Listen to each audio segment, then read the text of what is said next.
नमस्कार, स्वागत आहे या नवीन ब्लॉगमध्ये। तर आज आम्ही निघालोय हडपसरच्या दिशेने, कारण इथे तुकाराम महाराजांची आणि ज्ञानेश्वर माऊलींची दिंडी इथे येणार होती। त्यामुळे आम्ही इथे येऊन पोहोचलो। पण जेव्हा आम्ही इथे पोहोचलो आम्हाला कळलं की दोन्ही दिंड्या आधीच पुढे निघून गेलेल्या आहेत।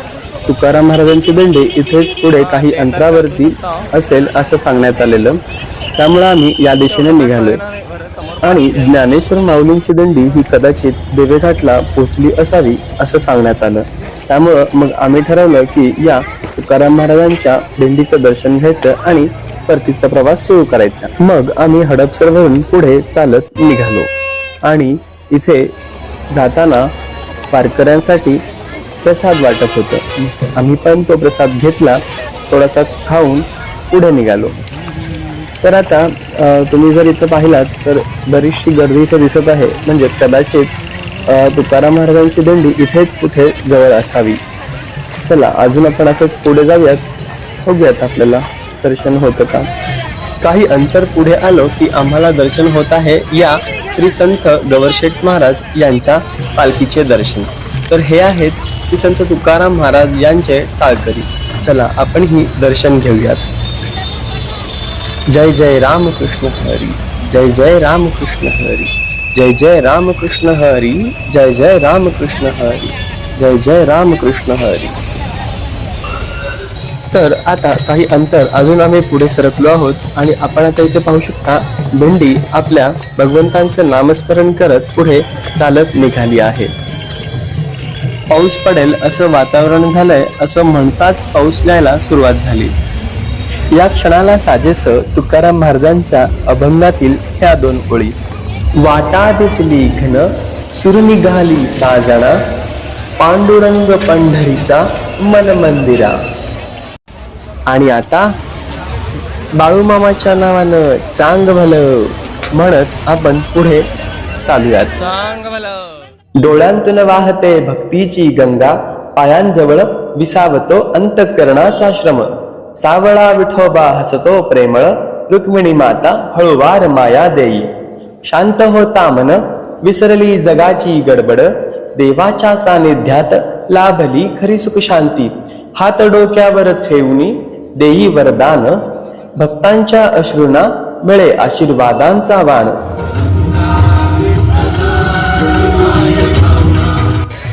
आणि अशा भक्तिमय दृश्यानंतर आम्ही पुढे चालत निघालोय।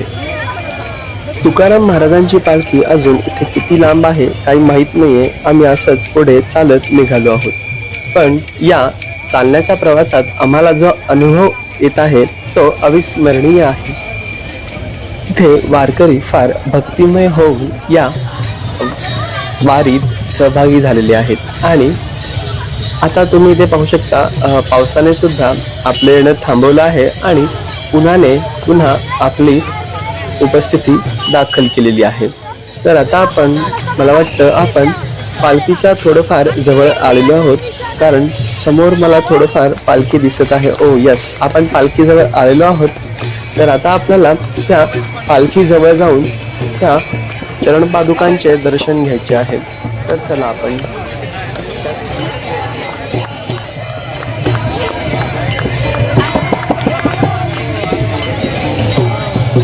पुढे जायला फारच गर्दी असल्यामुळं आम्ही काय केलं, रस्त्याच्या पलीकडे येऊन आम्ही इथून पुढे जायचा प्रयत्न करतोय, म्हणजे आम्ही पालखीच्या पुढे जाऊन नंतर पालखीचं व्यवस्थित दर्शन घेऊ शकू त्यासाठी। आणि तुम्ही इथे पाहू शकता खूप सुंदर असं ही पालखी सजवलेली आहे।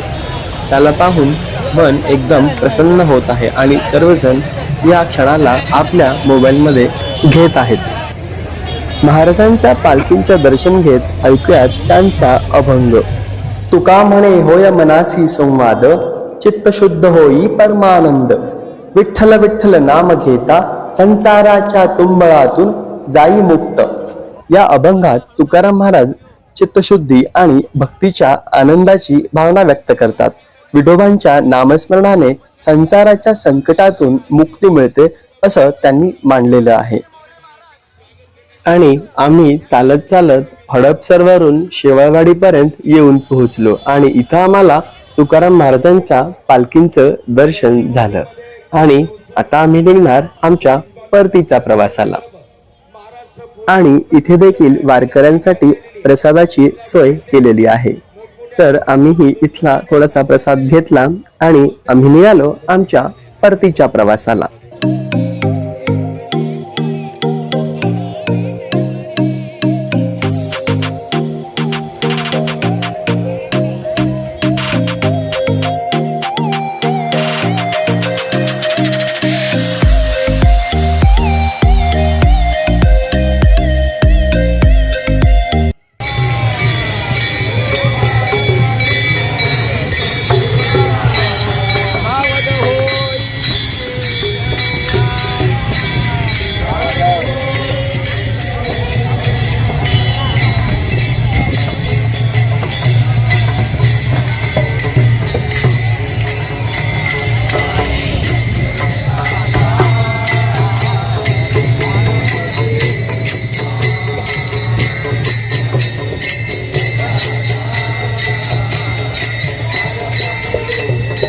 तर असं आम्ही यावर्षी तुकाराम महाराजांच्या पालखीचं दर्शन घेतलं आणि तुम्हाला हा ब्लॉग कसा वाटला कमेंट करून नक्की सांगा।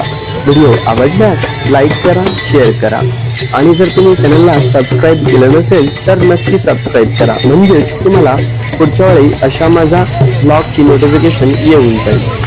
तर चला पुन्हा भेटूया अशाच एका नवीन ब्लॉगमध्ये, तोपर्यंत धन्यवाद।